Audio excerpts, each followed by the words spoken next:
Desde muy temprano en la vida comenzamos a construir una idea de quiénes somos. Un nombre, una historia, recuerdos, preferencias, heridas, logros. Poco a poco, esa acumulación de experiencias se organiza en una narrativa coherente que llamamos yo. Y con el tiempo dejamos de cuestionarla. La asumimos como algo sólido, permanente y definitivo. Pero rara vez nos detenemos a preguntar qué es realmente esa identidad que defendemos, explicamos y protegemos con tanta intensidad. ¿Es algo fijo?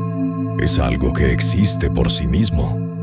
¿O es una construcción mental sostenida por pensamiento y memoria? La identidad, tal como la experimentamos, no es un objeto físico.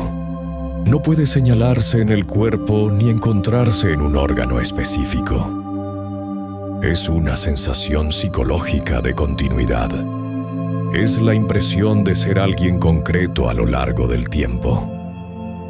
Pero esa impresión está compuesta por recuerdos seleccionados, interpretaciones repetidas y etiquetas asumidas. Cuando alguien te pregunta quién eres, probablemente respondas con tu nombre, tu profesión, tus gustos o tu historia personal. Sin embargo, todas esas descripciones son datos. No son la esencia misma de la experiencia de ser. La identidad no es solo información. Es una narrativa en constante actualización. Cada vez que recuerdas algo del pasado, lo reconstruyes. Cada vez que anticipas el futuro, lo imaginas desde una versión actual de ti mismo.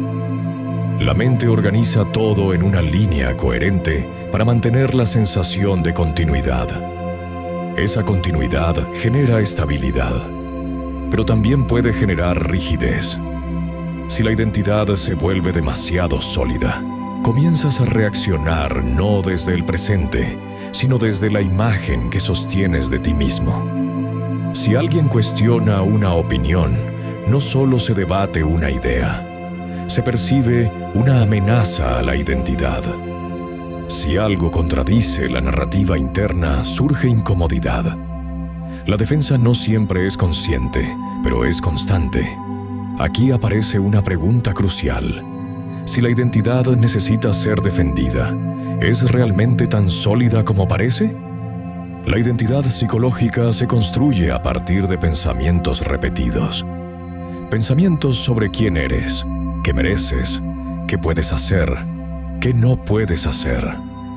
Con el tiempo, esos pensamientos dejan de sentirse como ideas y comienzan a sentirse como hechos.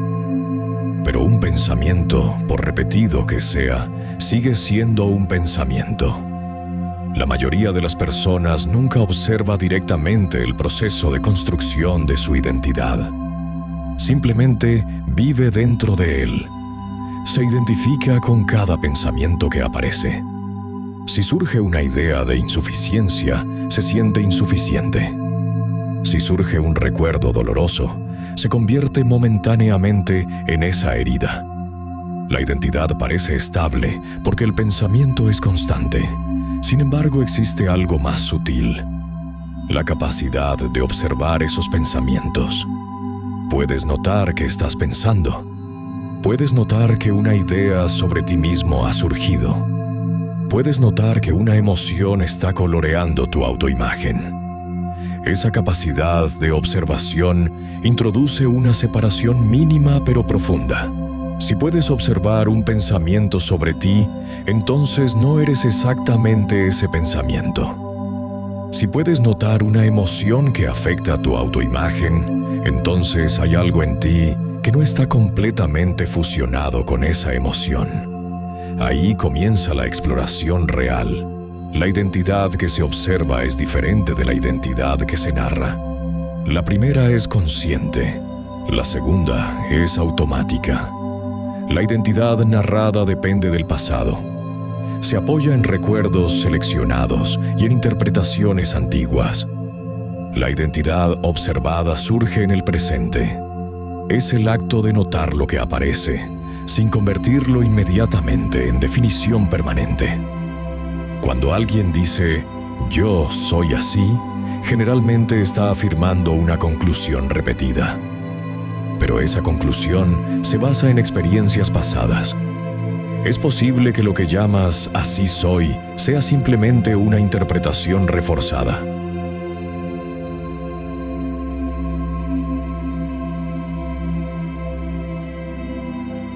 La mente necesita coherencia, necesita estabilidad. Por eso construye una versión compacta de la identidad, pero esa versión no es completa.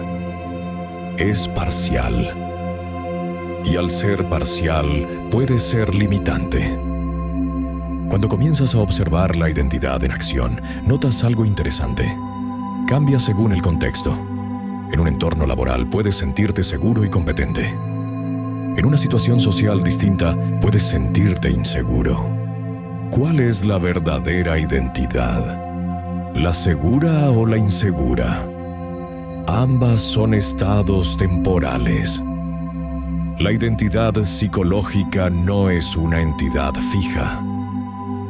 Es una combinación dinámica de pensamientos, emociones y memoria. Observar este proceso no destruye la identidad funcional.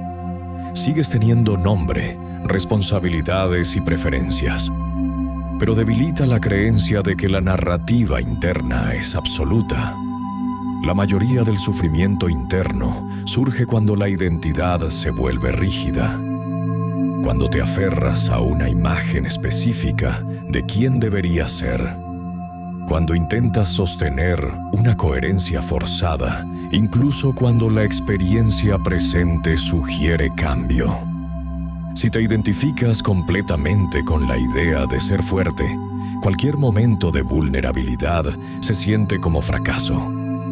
Si te identificas con la idea de ser independiente, pedir ayuda puede sentirse como amenaza.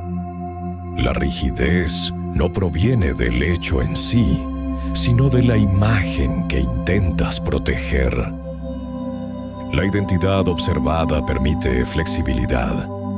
Permite reconocer que un pensamiento no es una sentencia definitiva, que una emoción no define toda tu historia, que una experiencia no determina tu esencia. Cuando observas la identidad, notas que gran parte de ella está compuesta por lenguaje. Palabras internas que describen, clasifican y etiquetan. Soy así. No soy capaz. Siempre me pasa esto. Esas frases se repiten hasta volverse invisibles, pero siguen operando. Al prestar atención a ese lenguaje interno, algo cambia. Empiezas a notar que la narrativa es un proceso en curso, no una verdad absoluta. Puedes detectar cuando estás reforzando una etiqueta innecesaria. Esto no implica negar el pasado. Implica no convertirlo en prisión. La identidad psicológica necesita continuidad para sentirse estable, pero la conciencia no necesita rigidez para existir. La conciencia puede observar sin fijar. Cuando descansas en esa observación, la identidad pierde peso. No desaparece, pero se vuelve más ligera. Deja de ser una estructura rígida que debes defender y se convierte en una expresión flexible que puedes revisar.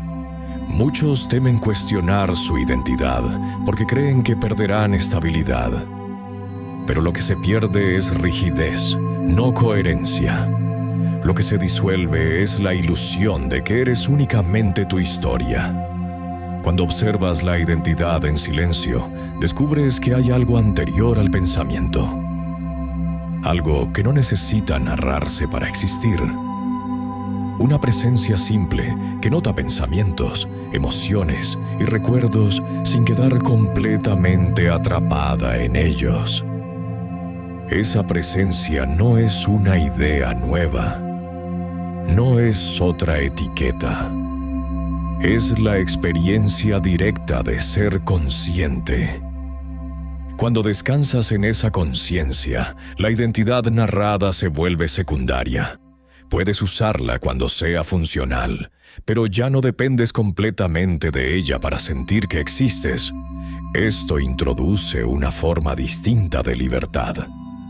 No la libertad de cambiar de personalidad constantemente, sino la libertad de no estar encadenado a una versión rígida de ti mismo.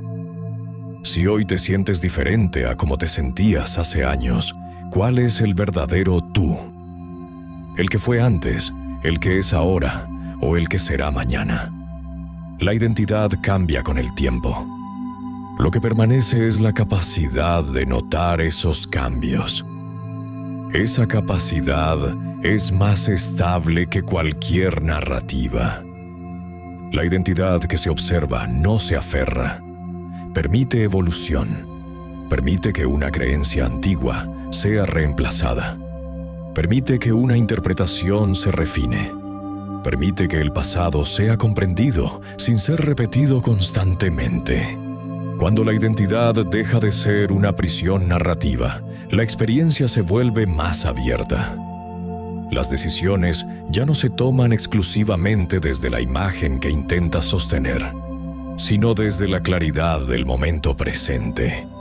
Esto no significa que dejes de tener personalidad. Significa que la personalidad deja de dominar por completo la conciencia. La identidad narrada es útil para interactuar con el mundo, pero la identidad observada es útil para comprender la mente. Cuando ambas se equilibran, la vida se vuelve más fluida. Puedes desempeñar roles sin creer que esos roles son tu esencia total. Puedes aceptar cambios sin sentir que estás traicionando una versión antigua de ti mismo. La rigidez de la identidad suele generar conflicto interno. La flexibilidad genera adaptación. Observar la identidad no es destruirla, es comprenderla. Es notar cómo se construye, cómo se refuerza y cómo puede cambiar. Cuando esta comprensión se vuelve práctica, diaria, silenciosa, comienzas a experimentar menos defensa y más apertura. Menos necesidad de justificarte. Menos necesidad de sostener una imagen inalterable. La identidad deja de ser un muro y se convierte en una herramienta.